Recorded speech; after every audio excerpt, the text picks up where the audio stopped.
क्या हो अगर ग्रेविटी कुछ देर के लिए गायब हो जाए?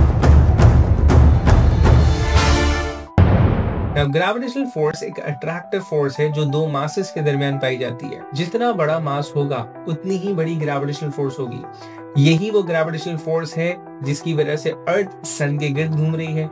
यही वो ग्रेविटेशनल फोर्स है जिसकी वजह से हम अर्थ से जुड़े हुए। अर्थ अपने एक्सिस पे घूम रही है with speed of 1600 kilometre per hour और यही स्पीड हमारी भी है। अब अगर ग्रेविटी गायब हो जाती है तो हम सिर्फ फ्लोट नहीं करेंगे, हम आसमान की तरफ खींचे जाएंगे।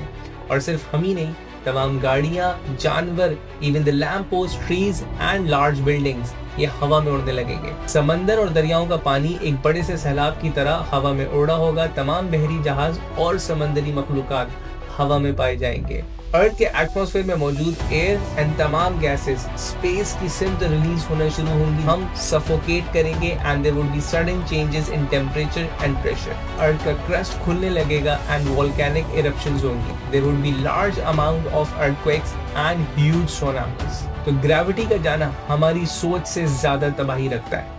लेकिन लम्हों बाद अगर वो ग्रेविटी वापस आ जाती है, हम जमीन पर आएंगे लेकिन एक तेज रफ्तार के साथ। अगर उस फॉल से हम बच भी गए तो हमें ये देखना है कोई चीज हमारे ऊपर नहीं गिर रही। There will be still huge amount of earthquakes and tsunami. और इसी टाइम में अर्थ बड़े बड़े शहरों को निगल चुकी होगी।